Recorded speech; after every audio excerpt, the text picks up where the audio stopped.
ഈ പുഴയും കടന്ന സീരിയലിന്റെ ഇനി വരാൻ പോകുന്ന എപ്പിസോഡ് റിവ്യൂ ആണ് പറയുന്നേ.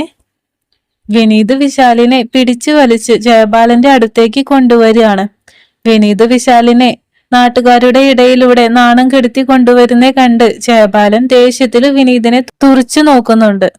വിശാലിനെ കണ്ട പ്രവീണ വിശാലിന്റെ അരികിലേക്ക് ഓടി വരികയാണ്. വിശാലിന്റെ മുഖത്ത് അടിച്ചതിന്റെ പാടും മുറിവും കണ്ട് പ്രവീണ വിഷമത്തില് വിശാലിനോട് ഇതെന്ത് പറ്റിയതാ മോനെ, എന്താ ഇവരുടെ ഒപ്പം വരുന്നേ? നീ ഞങ്ങളോട് ബാംഗ്ലൂര് ചേച്ചീന്റെ അടുത്തേക്ക് പോകാണെന്ന് പറഞ്ഞല്ലേ പോയത്, പിന്നെ നീ എങ്ങനെയാ ഇവരുടെ ഒപ്പം വരുന്നേ? വിശാൽ അപ്പൊ ഒന്നും മിണ്ടാതെ തല താഴ്ത്തി നിൽക്കുകയാണ്. അത് കണ്ട് വിനീത് ദേഷ്യത്തില് വിശാലിനെ വീണ്ടും അടിക്കാൻ പോകുമ്പോ ജയബാലനും നിവിനും കൂടി വിനീതിനെ പിടിച്ചു മാറ്റാണ്. എന്നിട്ട് ജയബാലൻ വിനീതിനോട് ദേഷ്യത്തില് പറയാണ്, നിനക്ക് എത്ര ധൈര്യം ഉണ്ടായിട്ടാ എന്റെ മോന്റെ മേല് കൈ വെക്കുന്നേ? എന്റെ മുമ്പിൽ വെച്ച് നീ എന്റെ മകനെ കൈവെക്കോ എന്ന് പറഞ്ഞ് ദേഷ്യത്തില് വിനീതിന്റെ അടുത്തേക്ക് വരുവാണ് ജയബാലൻ. അവര് തമ്മിൽ ഒരു വഴക്കും നടക്കണ്ട എന്ന് കരുതി നിവിനും പ്രവീണയും വന്ന് പിടിച്ചു മാറ്റുന്നൊക്കെയുണ്ട്. പിന്നെ ശാരദ വന്ന് കാവേരിയോട് ശരിക്കും എന്താണ് സംഭവിച്ചത് എന്ന് ചോദിക്കാണ്. കാവേരി അപ്പോ പറയാണ്, വിശാല് യമുനയെ തട്ടിക്കൊണ്ടു പോയതാണ്. യമുനയുടെ കോളേജിലെ ഫ്രണ്ട്സുകൾ വഴിയാണ് യമുന വിശാലിന്റെ ഒപ്പമാണ് പോയിട്ടുണ്ടാവുക എന്ന കാര്യം ഞങ്ങൾക്ക് മനസ്സിലായത്. പിന്നീട് നെവിൻ വഴി അന്വേഷിച്ചപ്പോഴാണ് വിശാലാണ് യമുനയെ കടത്തിക്കൊണ്ടു പോയതെന്ന് ഞങ്ങൾ ഉറപ്പിച്ചത്. എന്നിട്ട് അവിടെ നടന്ന കാര്യങ്ങളൊക്കെ പറഞ്ഞു കൊടുക്കാണ് കാവേരി. അത് കേട്ട് പ്രവീണ പറയാണ്, നിങ്ങൾ വെറുതെ ഓരോ കള്ളത്തരങ്ങൾ ഉണ്ടാക്കി എന്റെ മോനെ പറ്റി ഇല്ലാത്തത് പറയല്ലേ. എന്റെ മോൻ അങ്ങനെ ഒന്നും ചെയ്യൂല, അവൻ ഞങ്ങളോട് ഇതുവരെ കള്ളം പറഞ്ഞിട്ടില്ല. നിവിൻ അപ്പോ പറയാണ്, ആന്റി കാവേരി കള്ളം പറയുന്നതൊന്നുമല്ല, വിശാല് തന്നെയാണ് യമുനയെ തട്ടിക്കൊണ്ടു പോയത്. യമുനയെ വിശാല് മാർത്താണ്ഡത്തുള്ള ജയബാലൻ അങ്കിളിന്റെ ഫാം ഹൗസിലേക്കാണ് കൊണ്ടുപോയത്. യമുനയെ വിശാല് കള്ളം പറഞ്ഞാണ് അങ്ങോട്ടേക്ക് കൊണ്ടുപോയത്. എന്നിട്ട് ആ ഫാം ഹൗസിലെ ഒരു റൂമിൽ പൂട്ടിയിടുവായിരുന്നു. ഇത് കേട്ട് നെട്ടുവാണ് ശാരദയും ജയബാലനും പ്രവീണയും അച്ചമ്മയും ഒക്കെ. വിശാല് ഇങ്ങനെ ചെയ്യുമെന്ന് ജയബാലനും പ്രവീണയും കരുതിയില്ല. അതിന്റെ ഞെട്ടലിൽ നിൽക്കുകയാണ് അവര്. എന്നിട്ട് പ്രവീണ പറയാണ്, വിശാൽ ഇങ്ങനെ ചെയ്യുമെന്ന് ഞങ്ങൾ കരുതിയില്ല. ഞങ്ങളോട് ബാംഗ്ലൂരിലുള്ള ചേച്ചിയുടെ അടുത്തേക്ക് പോവാണെന്നാ പറഞ്ഞത്. ജയബാലൻ ഇതെല്ലാം കേട്ട് അവരുടെ മുമ്പില് മകൻ കാരണം അപമാനിക്കപ്പെട്ട അവസ്ഥയിൽ നിൽക്കുകയാണ്. ആ ദേഷ്യത്തില് വിശാലിനോട് ചോദിക്കാണ്, അവര് പറയുന്നത് സത്യമാണോ? നീയാണോ യമുനയെ തട്ടിക്കൊണ്ടു പോയത് എന്ന് ദേഷ്യത്തില് ചോദിക്കുമ്പോ വിശാല് ഒരു ഭയത്തോടെ അതെ എന്ന് മറുപടി പറയാണ്. അത് കേട്ടപ്പോൾ ജയബാലൻ വിശാലിനെ ഇട്ട് ഒരുപാട് അടിക്കുകയാണ്. എന്നിട്ട് വിശാലിനോട് ജയബാലൻ ചോദിക്കാണ്, നീ എന്നോട് ബാംഗ്ലൂരിലേക്ക് പോവാണെന്ന് പറഞ്ഞല്ലേ പോയത്, എന്നിട്ട് നീ എന്ത് പരിപാടിയാ ചെയ്തു വച്ചേ? എന്നോട് നീ കള്ളം പറയോ എന്ന് പറഞ്ഞ് വീണ്ടും വിശാലിനെ ഇട്ട് അടിക്കുകയാണ് ജയബാലൻ. കാവേരി അപ്പോ ജയബാലനോട് പറയാണ്, നിങ്ങളുടെ മകൻ കള്ളം പറഞ്ഞാണ് ആ ഫാം ഹൗസിലേക്ക് എന്റെ യമുനയെ കൊണ്ടുപോയത്. ഒരു പെൺകുട്ടിയെ തട്ടിക്കൊണ്ടുപോയി ഞങ്ങളോടുള്ള വാശി തീർക്കാൻ നാണമില്ലേ? ഒരു പെണ്ണാണെന്ന് പോലും നോക്കാതെ അവളെ ഇട്ട് അടിക്കാനും പൂട്ടിയിടാനും മാത്രം എന്ത് തെറ്റാണ് അവൾ ചെയ്തത് എന്ന് പറഞ്ഞ് വിശാലിനെ നാണം കെടുത്താണ് കാവേരി. വിശാല് യമുനയെ അടിച്ചിരുന്നോ എന്ന് കേട്ട് വിഷമത്തില് ശാരദയും അച്ചമ്മയും യമുനയെ കെട്ടിപ്പിടിച്ച് കരയാണ്. ജയബാലനാണേൽ എന്ത് പറയണമെന്നറിയാതെ നാണം കെട്ട അവസ്ഥയിൽ നിൽക്കാണ്. വിശാൽ ഇങ്ങനെ ചെയ്യുമെന്ന് ജയബാലൻ കരുതിയില്ല. ഇതൊക്കെ കേട്ട് പ്രവീണ വിശാലിനോട് ചോദിക്കാണ്, നീ എന്തിനാണ് യമുനയെ തട്ടിക്കൊണ്ടു പോയത്? വിശാൽ അപ്പോ അമ്മയോട് ദേഷ്യത്തില് പറയാണ്, നിങ്ങളൊക്കെ എന്തിനാ ഞാൻ യമുനയെ തട്ടിക്കൊണ്ടു പോയെന്ന് പറയുന്നേ? ഞാൻ യമുനയെ തട്ടിക്കൊണ്ടു പോയിട്ടൊന്നുമില്ല. അവളുടെ സമ്മതപ്രകാരമാണ് യമുന എന്റെ ഒപ്പം വന്നത്. അത് കേട്ട് ശാരദ ഞെട്ടാണ്. എന്നിട്ട് ദേഷ്യത്തില് യമുനയോട് ചോദിക്കാണ്, അവൻ വിളിച്ചാ നീ പോകോ? നിന്നെ ഞാൻ അങ്ങനെയാണോ വളർത്തിയേ? നിനക്ക് എങ്ങനെ ഞങ്ങളോട് ഈ ചതി ചെയ്യാൻ പറ്റി? അത്ര ദൂരം നീ അവന്റെ ഒപ്പം പോയപ്പോ നിനക്കൊന്ന് ഞങ്ങളെ ഫോൺ ചെയ്ത് പറയാൻ തോന്നിയില്ലേ? നീ എന്തിനാ അങ്ങനെ ചെയ്തേ എന്ന് പറഞ്ഞ് സങ്കടത്തിൽ യമുനയെ ഇട്ട് അടിക്കാണ് ശാരദ. യമുന അപ്പോ ശാരദയോട് പറയുന്നുണ്ട്, സോറി അമ്മ, ഞാൻ അവന്റെ ഒപ്പം പോകാൻ പാടില്ലായിരുന്നു. ഞാൻ മനഃപൂർവ്വം അവന്റെ കൂടെ പോയതൊന്നുമല്ല. അവൻ എന്റെ കള്ളം പറഞ്ഞ് കൂട്ടിക്കൊണ്ടു പോയതാ എന്ന് പറഞ്ഞ് യമുനയും സങ്കടത്തിൽ കരയാണ്. വിനീതും ഗംഗയും കാവേരിയും വന്ന് ശാരദ യമുനയെ അടിക്കുന്നത് തടയുന്നൊക്കെയുണ്ട്. നിവിൻ എന്നിട്ട് ശാരദയോട് പറയാണ്, യമുനയുടെ ഭാഗത്ത് തെറ്റൊന്നുമില്ല ആന്റി. വിശാലാണ് യമുനയെ കള്ളം പറഞ്ഞ് കൂട്ടിക്കൊണ്ടു പോയത്. ജയബാലൻ അപ്പോ അവരോട് പറയാണ്, എന്റെ മോന്റെ ഭാഗത്ത് തെറ്റ് സംഭവിച്ചു എന്നെനിക്ക് മനസ്സിലായി. ജയബാലന് എങ്ങനെയെങ്കിലും അവര് ഈ കാര്യത്തിന്റെ പേരില് വിശാലിനെതിരെ കംപ്ലൈന്റ് കൊടുക്കാതിരിക്കാൻ ശ്രമിക്കാണ് ജയബാലൻ. അത് കേട്ട് പ്രവീണ പറയാണ്, അതെങ്ങനെ ശരിയാകും? എന്റെ മകൻ വിളിച്ചു എന്ന് കരുതി യമുന പോകാൻ പാടുണ്ടായിരുന്നു. അങ്ങനെയാണെങ്കിൽ അവളുടെ ഭാഗത്തും തെറ്റില്ലേ? ഇത് കേട്ട് കാവേരി ദേഷ്യത്തിൽ പറയാണ്, നിങ്ങളുടെ മകൻ കള്ളം പറഞ്ഞിട്ടാണ് യമുനയെ കൊണ്ടുപോയത്. നിങ്ങളുടെ മകനാണ് കുറ്റക്കാരൻ. ജയബാലൻ അപ്പോ മകന്റെ ഭാഗത്തു നിന്ന് സംസാരിക്കാണ്. എന്റെ മകൻ യമുനയെ തട്ടിക്കൊണ്ടു പോയതാണോ? യമുന അവളുടെ ഇഷ്ടപ്രകാരം വിശാലിനൊപ്പം പോയതാണോ എന്നൊന്നും എനിക്കറിയില്ല. എന്റെ മകൻ യമുനയെ കയ്യും കാലും കെട്ടിയിട്ടോണ്ടൊന്നുമല്ലല്ലോ കൊണ്ടുപോയത്. യമുന ഇഷ്ടപ്രകാരമല്ലേ വിശാലിനൊപ്പം പോയത്. അതിന് എന്റെ മകനെ മാത്രം കുറ്റം പറഞ്ഞാൽ എങ്ങനെ ശരിയാകും? യമുനയും കുറ്റക്കാരി തന്നെയാണ്. എന്റെ മകൻ തെറ്റ് ചെയ്തിട്ടുണ്ടെങ്കിൽ അവനുള്ള ശിക്ഷ ഞാൻ കൊടുത്തോളാം എന്ന് പറഞ്ഞ് അവര് വിശാലിനെതിരെ കേസ് കൊടുക്കാതിരിക്കാൻ വിശാലിനെയും കൂട്ടി അവിടുന്ന് ഇറങ്ങി പോകാണ് ജയബാലനും പ്രവീണയും. എന്നിട്ട് യമുന അപ്പോഴും നടന്ന കാര്യങ്ങളൊക്കെ ഓർത്ത് നാട്ടുകാരുടെ ഇടയിൽ ഞാൻ കാരണം കുടുംബം നാണം കെട്ട അവസ്ഥയിലായില്ലേ എന്നൊക്കെ ഓർത്ത് സങ്കടത്തിൽ കരഞ്ഞോണ്ടിരിക്കുകയാണ്. എന്നിട്ട് ശാരദയോട് വന്ന് സോറിയൊക്കെ പറയാണ് യമുന. ഞാൻ കാരണമല്ലേ അമ്മയ്ക്ക് നാട്ടുകാരുടെ ഇടയിൽ നാണക്കേടായത്. ഞാൻ വിശാലിന്റെ ഒപ്പം പോകാൻ പാടില്ലായിരുന്നു. അമ്മ എന്നോട് ക്ഷമിക്കണം, സോറി അമ്മ എന്നൊക്കെ പറഞ്ഞ് സങ്കടത്തിൽ കരയാണ് യമുന. വിനീത് അപ്പോ ശാരദയോട് പറയുന്നുണ്ട്, അമ്മായി, യമുന തെറ്റൊന്നും ചെയ്തിട്ടില്ല.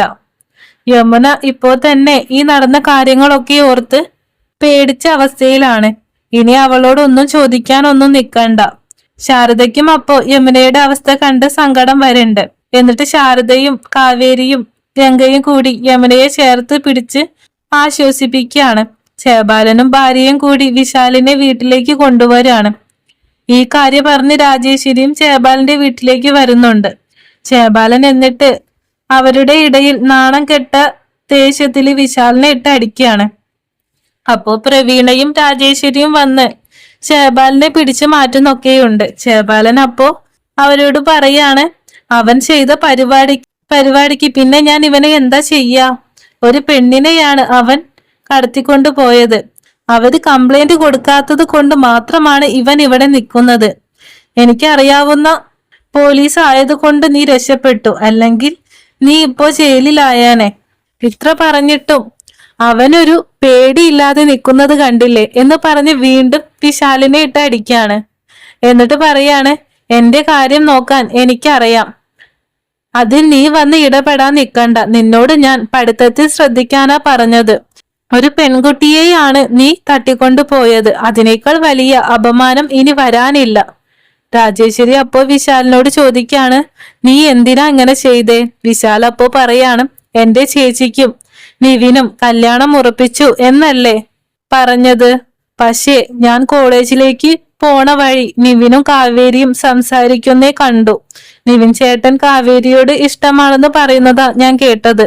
അത് കേട്ട് രാജേശ്വരിയും ജയബാലനും ഒന്ന് ഞെട്ടുന്നുണ്ട്. രാജേശ്വരി അപ്പൊ ചോദിക്കാണ്, അവൻ ശരിക്കും അവളോട് ഇഷ്ടമാണെന്ന് പറഞ്ഞോ? അതെ ആന്റി, നിവിൻ ചേട്ടൻ കാവേരിയോട് പറയുന്ന ഞാൻ കേട്ടതാ. അത് കേട്ടപ്പോ എനിക്ക് ദേഷ്യം വന്നു. ആദ്യമേ എനിക്ക് ആ കുടുംബത്തോട് ദേഷ്യം തന്നെ ആയിരുന്നു. നിവിൻ ചേട്ടൻ പറയുന്ന കേട്ടപ്പോ എനിക്ക് കൂടുതൽ ദേഷ്യമായി ആ കുടുംബത്തോട്. എന്റെ ചേച്ചിയെ ചതിക്കുവാണ് നിവിൻ ചേട്ടൻ ആ കാവേരിയുടെ വാക്ക് കേട്ട് എന്ന് തോന്നിയപ്പോ എനിക്ക് ആ കുടുംബത്തോട് ദേഷ്യമായി. അതുകൊണ്ടാണ് ഞാൻ ഇങ്ങനെ ചെയ്തത്. നിവിൻ ചേട്ടൻ എന്റെ ചേച്ചിക്ക് വേണമെന്ന് കരുതിയാ ഞാൻ ഇങ്ങനെ ചെയ്ത്. പക്ഷെ എന്നെ അവർക്ക് കാണിച്ചു കൊടുത്തതും അവരുടെ കുടുംബത്തിന് വേണ്ടി എന്നെ നിവിൻ ചേട്ടൻ തല്ലുകയും ചെയ്തു. രാജേശ്വരി അപ്പോ എന്ത് പറയണമെന്നറിയാതെ വിഷമത്തോടെ നിൽക്കാണ്. ജയബാലൻ ഇത് കേട്ട് ദേഷ്യത്തില് വിശാലിന്റെ അടുത്തേക്ക് വന്ന് പറയാണ്, വിശാലേ, ഇതിനൊക്കെ കാരണം ആരാണെന്ന് മനസ്സിലായോ? ആ കാവേരിയാണ്. എന്നിട്ട് രാജേശ്വരിയോട് പറയാണ്, നീയും കൂടി ചേർന്നാണോ നിവിന് അവരുടെ കുടുംബത്തോട് സപ്പോർട്ടായി നിൽക്കുന്നത്? നീയും കൂടി അറിഞ്ഞിട്ടാണോ? നിവിൻ കാരണമാണ് എന്റെ മകന് ഇത്രയും പ്രശ്നം ഉണ്ടായത്. രാജേശ്വരി അപ്പോ പറയാണ്, ഞാൻ ഇതൊന്നും അറിഞ്ഞിട്ടില്ല ജയബാല. ഞാൻ അവരുടെ കുടുംബത്തോട് ഇനി അവനുമായി ഒരു ബന്ധവും വേണ്ടെന്ന് പറഞ്ഞതാ. നിവിനെ ഞാൻ പറഞ്ഞു നിർത്തിക്കോളാം. നിവിൻ കാരണം ഇനി ജയബാലന് ഒരു പ്രശ്നവും ഉണ്ടാവൂല. ജയബാലൻ അപ്പോ വിശാലിനോട് പറയാണ്, നിനക്ക് എന്ത് പ്രശ്നം ഉണ്ടെങ്കിലും നീ ആദ്യം എന്നോട് പറയണമായിരുന്നു. ആ പെൺകുട്ടിയെ നീ കൂട്ടിക്കൊണ്ടു പോയത് തെറ്റ് തന്നെയാണ്. അത് എനിക്ക് ക്ഷമിക്കാൻ പറ്റൂല. യമുന നടന്ന കാര്യങ്ങളൊക്കെ ഓർത്ത് ആരോടും മിണ്ടാതെ വിഷമിച്ചിരിക്കാണ്. കാവേരിയും ഗംഗയും വന്ന് ഓരോ തമാശകളൊക്കെ പറഞ്ഞ് യമുനയുടെ മനസ്സ് മാറ്റാൻ ശ്രമിക്കുന്നുണ്ട്. യമുന അതൊന്നും ശ്രദ്ധിക്കാതെ വിഷമിച്ച് തന്നെ ഇരിക്കുന്നേ കണ്ടപ്പോ ശാരദയ്ക്കും സങ്കടാവുന്നുണ്ട്. എന്നിട്ട് യമുനയുടെ അടുത്ത് വന്ന് ശാരദ ചോദിക്കാണ്, വിശാല് നിന്നോട് മോശമായിട്ടൊന്നും പെരുമാറിയിട്ടില്ലല്ലോ മോളെ? നീ വിഷമിക്കാതെ ഇരി. എന്തുണ്ടേലും അമ്മയോട് പറ. നിന്നെ വിശാല് ആ വീട്ടില് പൂട്ടിയിട്ടില്ലേ? നിന്നോട് അവൻ മോശമായിട്ടൊന്നും പെരുമാറിയിട്ടില്ലല്ലോ. നിനക്ക് എന്ത് പ്രശ്നമുണ്ടായാലും അമ്മയുണ്ട് കൂടെ. നീ പേടിക്കാതെ ഇരി എന്നൊക്കെ പറഞ്ഞ് യമുനയെ ആശ്വസിപ്പിക്കുകയാണ്. യമുന അപ്പോ സങ്കടത്തിൽ കരഞ്ഞോണ്ട് അമ്മയോട് പറയാണ്, വിശാൽ എന്നോട് മോശമായിട്ടൊന്നും പെരുമാറിയിട്ടില്ല അമ്മ. ഞാൻ സത്യമാണ് പറയുന്നേ. ഞാൻ കാരണം അമ്മയ്ക്കും ഈ വീട്ടിലുള്ളവർക്കും ഒരു നാണക്കേടായില്ലേ? സോറി അമ്മ. ഞാൻ അവൻ വിളിച്ചപ്പോ പോകാൻ പാടില്ലായിരുന്നു. ഞാൻ മനഃപൂർവ്വം അവന്റെ ഒപ്പം പോയതൊന്നുമല്ല. അവൻ എന്നോട് പറഞ്ഞത് നമ്മുടെ അച്ഛൻ വാങ്ങി എന്ന് പറഞ്ഞ ആ സ്ഥലത്തിന്റെ ഒറിജിനൽ പ്രൂഫും ക്യാഷും വാങ്ങി തരാം. നീ എന്റെ കൂടെ വന്നാൽ മാത്രം മതി. തിരിച്ച് ഞാൻ നിന്നെ സുരക്ഷിതമായി വീട്ടിലേക്ക് കൊണ്ടുവിടാം എന്ന് പറഞ്ഞപ്പോ ഞാൻ അവനെ വിശ്വസിച്ചു പോയി. നമ്മുടെ അച്ഛൻ കഷ്ടപ്പെട്ടുണ്ടാക്കിയ ക്യാഷ് അല്ലേ. ഞാൻ അത് തിരിച്ചു കിട്ടും എന്ന് കരുതിയ അവന്റെ ഒപ്പം പോയത്. ആ വീട്ടിലെത്തി വൈകുന്നേരമായിട്ടും ക്യാഷുമായി ആരും വരാത്തത് കണ്ടപ്പോ ഞാൻ അവനോട് ചോദിച്ചു, ഇത്ര സമയമായിട്ടും ആരും വന്നിട്ടില്ലല്ലോ. എന്റെ വീട്ടിൽ എന്നെ അന്വേഷിക്കുന്നുണ്ടാവും. നീ എന്നെ വീട്ടിൽ കൊണ്ടുപോയി വിട്. അപ്പോഴാണ് എനിക്ക് അവന്റെ തനി സ്വരൂപം മനസ്സിലായത്. ഇവിടേക്ക് ആരും വരാൻ പോണില്ല. നീയും നിന്റെ കുടുംബവും എന്റെ അച്ഛനെ അപമാനിച്ചതിന് ഞാൻ നിനക്ക് തരുന്ന ശിക്ഷയാണ് ഇത്. നീ ഒരു ദിവസം ഇവിടെ നിക്ക് എന്ന് പറഞ്ഞ് റൂമിലിട്ട് പൂട്ടുവായിരുന്നു എന്നെ. എനിക്ക് നിങ്ങളെ വിളിച്ചു പറയാനും പറ്റിയില്ല. എന്റെ ഫോണ് സ്വിച്ച് ഓഫ് ആയി പോയി. അമ്മേ, ഞാൻ അവനെ വിശ്വസിക്കാൻ പാടില്ലായിരുന്നു എന്ന് പറഞ്ഞ് പൊട്ടിക്കരയാണ് യമുന. അപ്പോ ശാരദ യമുനയെ ചേർത്ത് പിടിച്ച് ആശ്വസിപ്പിക്കുകയാണ്. പിന്നീട് ശാരദയും ഗംഗയും കാവേരിയും കൂടി യമുനയുടെ കാര്യങ്ങൾ പറഞ്ഞ് വിഷമിച്ചിരിക്കുകയാണ്. കാവേരി പറയാണ്, യമുനയെ ഓർത്ത ഞാൻ മിണ്ടാതെ ഇരിക്കുന്നേ. അവൾ ഈ വിഷമിച്ചിരിക്കുന്നത് കണ്ടു നിൽക്കാൻ എനിക്ക് പറ്റുന്നില്ല. നമ്മൾ ശരിക്കും വിശാലിനെതിരെ കംപ്ലൈന്റ് കൊടുക്കണമായിരുന്നു. അപ്പൊ ഗംഗ പറയാണ്, നമ്മൾ കംപ്ലൈന്റ് കൊടുത്താലും ജയബാലൻ അത് നമുക്കെതിരെയാക്കി മാറ്റും. ജയബാലിന് ഒപ്പം നിൽക്കുന്ന പോലീസാണത്. ശാരദ അപ്പോ പറയാണ്, കേസൊന്നും കൊടുക്കണ്ട കാവേരി. യമുനയ്ക്ക് അത് വലിയ പ്രശ്നമായി മാറും. നമുക്കിത് ഇവിടെ നിർത്താം. യമുന സങ്കടപ്പെട്ടിരിക്കുന്നത് എനിക്ക് കണ്ടു നിൽക്കാൻ പറ്റുന്നില്ല. ഇനിയും കേസും വഴക്കുമായി പോയാ അവർക്കത് വലിയ പ്രശ്നമാകും. ഇതൊക്കെ താങ്ങാൻ അവൾക്ക് പറ്റൂല. പിറ്റേന്ന് നേരം വെളുത്തപ്പോ യമുനയുടെ മനസ്സൊക്കെ ഒന്ന് മാറ്റാൻ ശ്രമിക്കുകയാണ് ഗംഗ. ഗംഗ വന്ന് യമുനയുടെ മുടി ചീകി കൊടുത്ത് അവളെ ആശ്വസിപ്പിക്കുവാണ്. നീ ഇങ്ങനെ വിഷമിച്ചിരിക്കരുത്. ഇനി ഞങ്ങളൊക്കെ ഇല്ലേ നിന്റെ കൂടെ എന്നൊക്കെ പറഞ്ഞ് യമുനയെ ആശ്വസിപ്പിക്കുകയാണ് ഗംഗ. അപ്പോഴാണ് അയൽപ്പക്കത്തുള്ള 2 ചേച്ചിമാര് സ്നേഹത്തരം വീട്ടിലേക്ക് വരുന്നത്. അവര് വന്നത് തന്നെ യമുനയെ പറ്റി അറിയാനാണ്. എന്നിട്ട് ശാരദയോട് ചോദിക്കാണ്, യമുനയ്ക്ക് കുഴപ്പമൊന്നുമില്ലാലോ? അവള് ഓക്കെ ആണോ? ഒരു ദിവസം മുഴുവനും ജയബാലന്റെ മകന്റെ കൂടെ അല്ലായിരുന്നോ? അവർക്കിടയിൽ എന്തെങ്കിലും സംഭവിച്ചിട്ടുണ്ടെങ്കിലോ? ഇപ്പോഴത്തെ പിള്ളേരല്ലേ, വിശ്വസിക്കാൻ പറ്റില്ല ഒന്നിനെയും. ശാരദ എന്തായാലും യമുനയെ ഒന്ന് ഡോക്ടറെ കാണിച്ച് ചെക്കപ്പ് ചെയ്തേക്ക് എന്നൊക്കെ മോശമായിട്ട് പറഞ്ഞുകൊണ്ടിരിക്കുകയാണ്. അത് കേട്ട് റൂമിലിരിക്കുന്ന യമുന സങ്കടത്തിൽ കരയാണ്. ഗംഗ അപ്പോൾ യമുനയെ ആശ്വസിപ്പിക്കുന്നൊക്കെയുണ്ട്. ഇത് കേൾക്കുന്ന ശാരദയ്ക്കും കാവേരിക്കും എല്ലാവർക്കും സങ്കടാവുണ്ട്. ആ അയൽവാസികൾ വീണ്ടും ഓരോന്ന് മോശമായിട്ട് യമുനയെ പറഞ്ഞുകൊണ്ടിരിക്കുമ്പോ കാവേരി അവരോട് ദേഷ്യത്തിൽ ഇറങ്ങി പോകാൻ പറയാണ്. എന്റെ യമുനയ്ക്ക് ഒരു കുഴപ്പവുമില്ല. അവള് നിങ്ങൾ ഉദ്ദേശിക്കുന്ന പെണ്ണല്ല. അവൻ യമുനയെ റൂമിൽ പൂട്ടിയിട്ടെന്നേ ഉള്ളൂ, അല്ലാതെ മോശമായിട്ടൊന്നും പെരുമാറിയിട്ടില്ല. നിങ്ങൾ നിങ്ങളുടെ വീട്ടിലെ കാര്യം പോയി നോക്ക് എന്ന് പറഞ്ഞ് അവരെ പറഞ്ഞയക്കാണ് കാവേരി. ജയബാലൻ വിശാലിനോട് മിണ്ടാതെ നടക്കുന്നേ കണ്ട് വിശാല് വന്ന് ജയബാലന്റെ കാല് പിടിച്ച് സോറി പറയാണ്. ജയബാലൻ അപ്പോ വിശാലിനോട് പറയാണ്, നീ ചെയ്തത് തെറ്റാണെന്ന് നിനക്കിപ്പോ മനസ്സിലായോ? വിശാൽ അപ്പോ പറയാണ്, അവര് അച്ഛനെ അപമാനിച്ചതും നമ്മുടെ ചേച്ചിയിൽ നിന്നും നിവിനെ അകറ്റാൻ ശ്രമിച്ചതും കണ്ടപ്പോ എനിക്ക് അവരോട് ദേഷ്യം വന്നു. ജയബാലൻ അപ്പോ വിശാലിനോട് പറയാണ്, നീ പറഞ്ഞതൊക്കെ ശരിയാ. അരവിന്ദന്റെ കുടുംബം നമുക്കെതിരെ കാണിച്ചത് തെറ്റ് തന്നെയാണ്. പക്ഷെ അതിന് നീ ചെയ്തത് ശരിയാണെന്ന് തോന്നുന്നുണ്ടോ? ഒരു പെൺകുട്ടിയെ തട്ടിക്കൊണ്ടു പോയത് വളരെ മോശമായിട്ടുള്ള പരിപാടിയാണ്. അപ്പോഴാണ് അവിടേക്ക് ജയബാലൻ അറിയുന്ന ഒരു പോലീസുകാരൻ വരുന്നത്. പോലീസിനെ കണ്ട് വിശാൽ ഒന്ന് പേടിക്കുന്നുണ്ട്. പോലീസ് എന്താണ് യമുനയ്ക്ക് പറ്റിയത് എന്നൊക്കെ അറിയാനാണ് ജയബാലന്റെ അടുത്തേക്ക് വന്നത്. ജയബാലൻ മകന്റെ ഭാഗം ന്യായീകരിച്ച് സംസാരിക്കുകയാണ്. അപ്പോ വിശാലും യമുനയും ഇഷ്ടത്തിലായിരുന്നു.